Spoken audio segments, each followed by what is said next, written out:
As you begin working with data, you'll start to learn what types of data are going to be useful to your business, what your best methods are for tracking data, how to interpret data points to provide you with insights, and how to interpret raw data.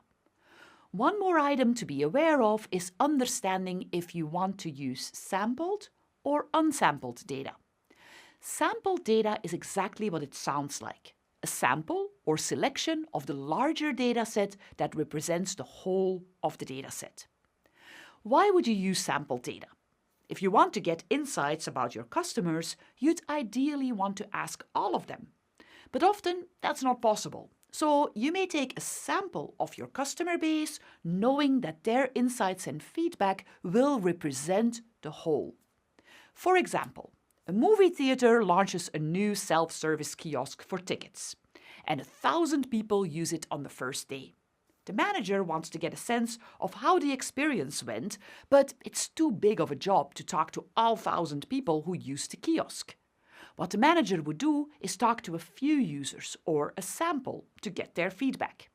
The movie theater would get the data and insights they want from the sample without needing to ask every single person.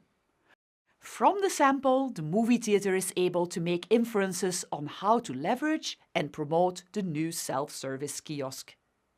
Here's another example. Do you remember the media consumption data from Nielsen we referred to in an earlier video? This is a good example of a dataset that uses sampling. To monitor people's TV viewing habits, Nielsen recruits households whose TV viewing behavior it will monitor.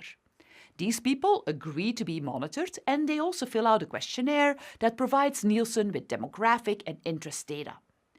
Nielsen then uses the information they gather from those households to build a dataset that represents the total population. You may also use sampling when your dataset is too large to handle, which would slow down generating any insights.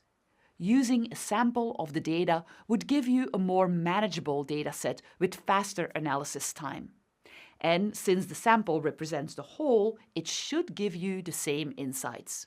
For example, a marketer collects customer data but finds that they have thousands and thousands of entries to analyze.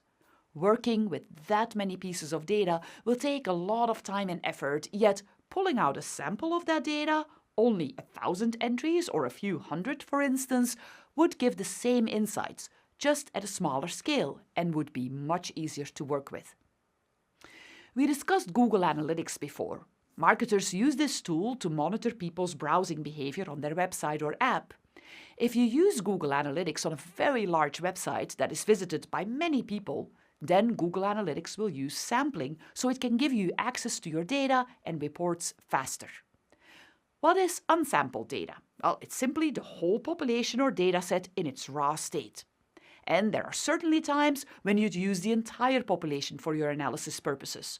For instance, if you're looking for events that don't occur frequently, a sample may not be a good way to go, as you may not catch the event you were looking for if you only look at a small selection of data. You probably noticed when I talk about sampled data that I referred to the sample as a data selection that represents the total dataset.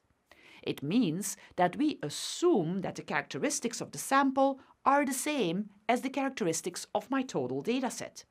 And thus, it's okay to look at the sample and draw conclusions about the total dataset. There are a few different methods you can use to get a representative sample. We will take a closer look at them later in this program when we dive into statistics.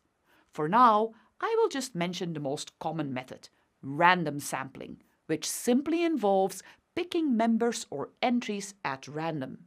This can be done using a random number generator and gives everyone a fair chance of being chosen. Selecting a representative sample is important. Let's go back to our movie theater example and their self-service kiosk. If I want to know what people think of the self-service kiosk experience and I plan to take a sample of 20 people, it's not a great idea to select the first 20 people in line.